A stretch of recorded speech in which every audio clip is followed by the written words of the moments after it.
Hello YouTube, this is the Dragon Lord, and today I'm going to be showing you how I created Aragorn as a playable character in Dungeons & Dragons. The character will be legal using the 5th edition system, but I also have some homebrew ideas at the end that can be used to make the character feel more unique.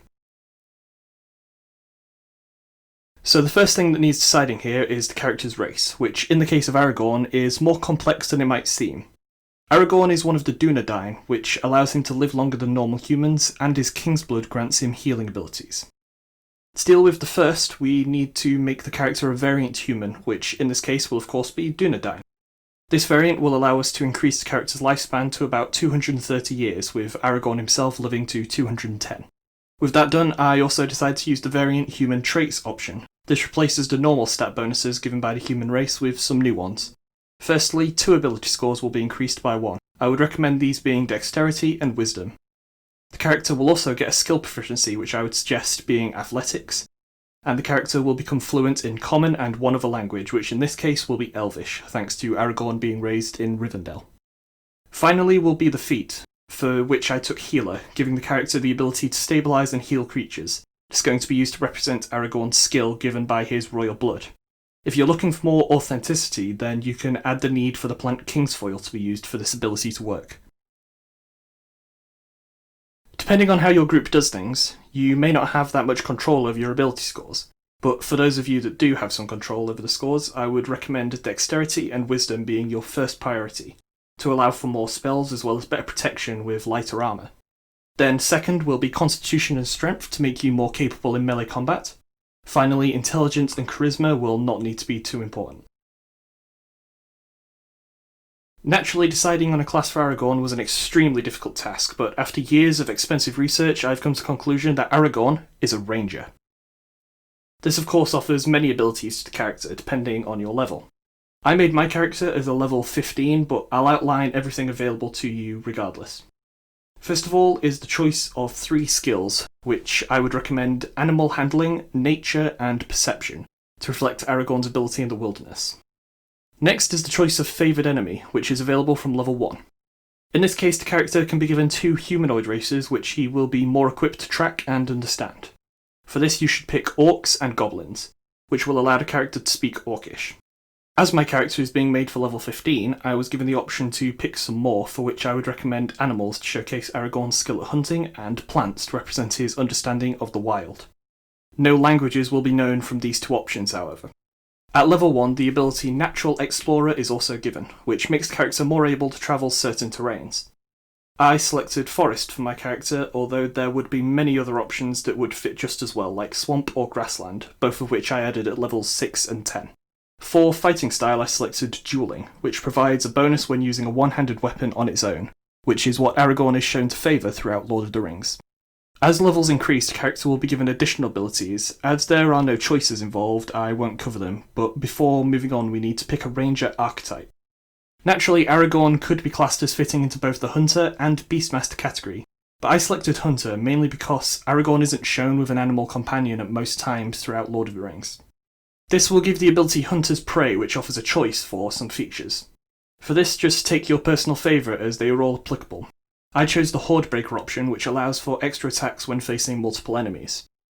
Next is the Defensive Tactics feature, for which I would recommend taking Escape the Horde, which means that any opportunity attack against you are made with disadvantage, although once again any of these are applicable. Moving on is the Multi-Attack ability, for which I would recommend the Whirlwind Attack ability, allowing you to attack anything within 5 feet all at once.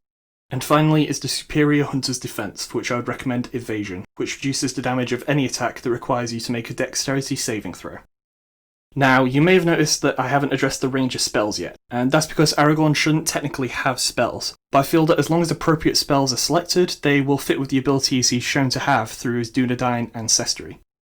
With that in mind, here are the spells I took for my character. First of all is Animal Friendship, Cure Wounds, Hunter's Mark, Speak with Animals, Detect Poison and Disease, Detect Magic, and then for second level is Beast Sense, Find Traps, and Lesser Restoration. Finally we have the equipment the character will be starting off with. For the armour, the choice is between light leather or medium scale mail. Aragorn is seen using light armour when travelling, but dons what I would class as medium armour when in large battles. so you can just select whichever one you think is going to be most relevant to the campaign you're playing. Next, we have the choice of 2 short swords or 2 simple weapons. What you do here is ultimately your choice, but I took a dagger to represent the one that is given to Aragorn in Lothlorien, and then I decided to give myself a longsword, which will represent Narsil, even though it isn't simple because it's my character and I can do what I want. To wrap it up, we will have an explorer's pack and a longbow with some arrows to take with us on our adventures.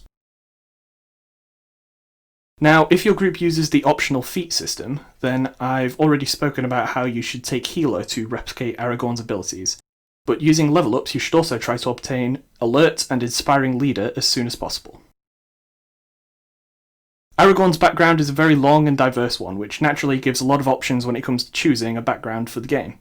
Depending on where your character is in his life will depend on where you want to go with this. Aragorn spends most of his early life as a Dunedain ranger. In particular, there is a long period where Gandalf tasks him with protecting the Shire. This is where he picks up names like Strider. The Outlander background would cover this well, and the personality traits I've selected for this are currently on screen. Alternatively, Aragorn spends around 120 years as the King of Gondor after the events of Lord of the Rings, which would fit him into the noble background with the personality choices I would use shown on screen. I personally favour the Outlander decision for this case mainly because Aragorn doesn't become a king until after the Fellowship is broken. Aragorn is a natural leader and will give inspiring speeches before any battle. His skill at tracking and navigating also means that you will want to take the lead when your party is moving throughout the wilderness. You will use your knowledge of creatures and weapons, giving you the ability to choose the best weapon for any given situation, but generally you will favour your longsword Narsil. Finally, your alignment will be lawful good, and you will do what you can to protect the innocent from evil. So that's everything you need to play Aragorn with the 5e system, but much like with my previous character, I've created a homebrew ability to help this character stand out from just any old ranger build. The ability is called Fulfill Your Oath, which allows the player to summon 3 ghosts from the monster manual into battle targeted at a specific creature. They will remain for 3 turns or until the target creature dies.